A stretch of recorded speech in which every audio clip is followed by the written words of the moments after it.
Minister, I welcome the debate, and I also concur with my colleagues in the amount of work that you have done to bring this issue to the fore and to try and better what we do as a society and as legislators to see if we can improve the situation. But I do feel often society doesn't even recognise the problem for what it is. Domestic violence, unless it's actually on your own doorstep, can often be looked at as just a domestic by many neighbours and people, and I think that's unfortunate in society today because we need much wider recognition of what's actually happening. But I have visited in recent times my own women's refuge in Wexford. It's a menial house at this point, but we have a new refuge soon to be open, Minister. And what's paramount to that is the resourcing. And where we're letting everybody down is that everybody thinks this issue is met by the women's, or the needs with this issue are met by the women's refuge. The women's refuge are phenomenal, but it's a 90-day stay, essentially 90 days for usually the woman, well, always in this case, the woman who has left her home maybe with 1, 2, 3 or 4 children, whilst the perpetrator stays under his own roof. And that woman, after 90 days, is evicted. She becomes homeless if she doesn't have anywhere else to go, or if the perpetrator remains in her home and she can't go home. Now, our county councils have the issue, if the victim is eligible for social housing, they have the issue of we have a housing crisis. So I'm not trying to heap this onto your lap at all, Minister, but it's the facts. These are the facts that we live with today. So the victim, in effect, is being doubled down on by the fact that they do the right thing by leaving the perpetrator. They try and help themselves and they get themselves into a position where they become homeless. And you can really say it's through no fault of their own. So one suggestion would be that what is currently the women's refuge in Wexford, that house would be kept as a safe house when we open the new women's refuge.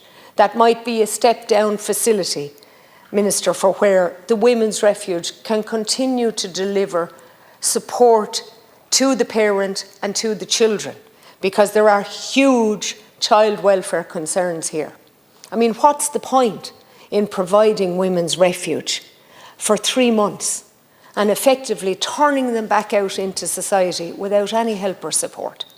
All we're really doing is, without rehabilitating the children in that situation, and where the parent who is the victim doesn't have the ability to say, what's happened here? How do I move on from this? How do I ensure that my children move on from this? We don't have those supports in place. We actually don't have a policy to deal and provide those supports. So I just ask you to consider that, Minister, that number one, in Wexford in particular, we have the opportunity to use the current refuge as a safe house, what we would call in other instances a step-down facility, that when their 90 days are up from the new refuge, or that refuge, that there is a step-down facility that allows them to, I suppose, be rehabilitated and supported by the women's refuge, and that we put child welfare officers in place and parental supports for the victim parent.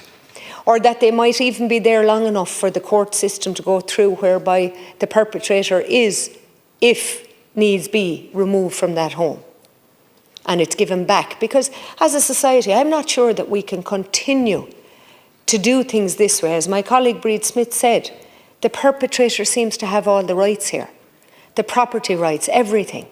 We all know, and you'll particularly know as the Minister for Justice, it's not easy, nor should it be, to get a barring order.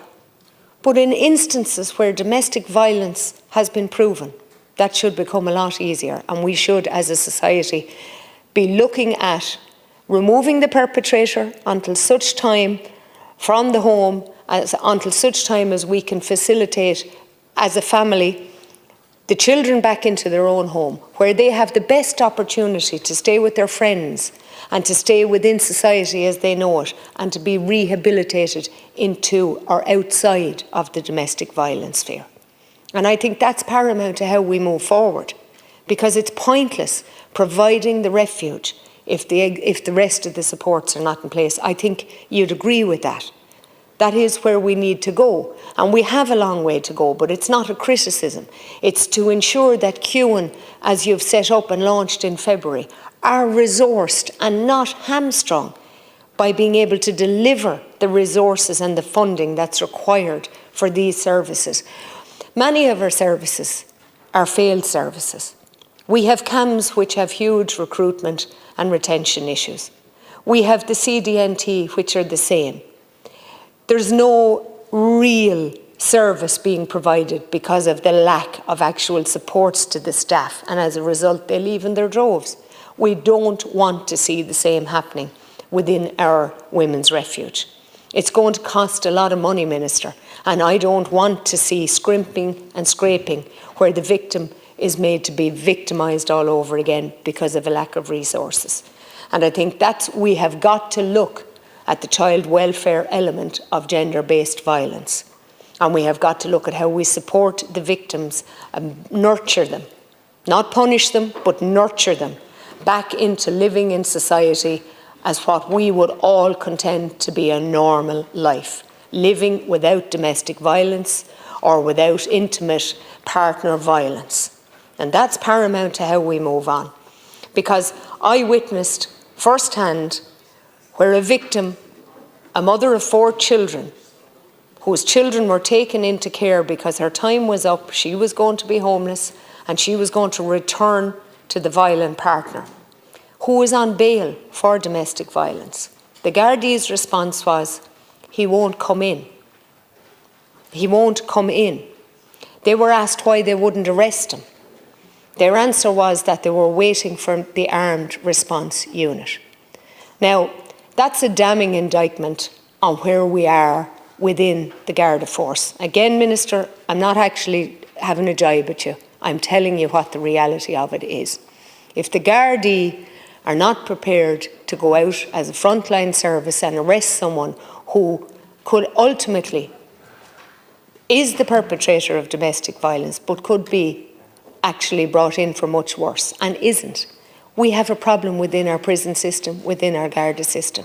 And I'd ask that we look at providing more prison spaces, because I'm fairly sure that the PQ I have gone in as to how many perpetrators are on bail is going to cause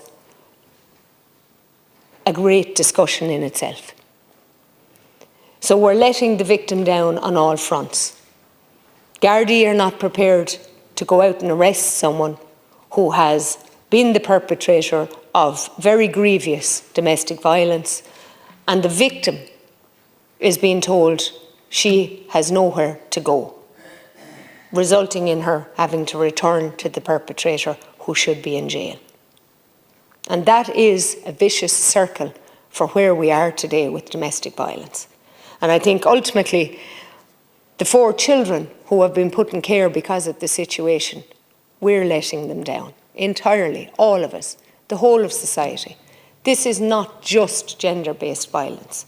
There are so many branches to where this problem is and where we have to go in order to change not just society, but to make it better for everybody to live in. We have a lot to do, and I commend you for your efforts thus far. Thank you.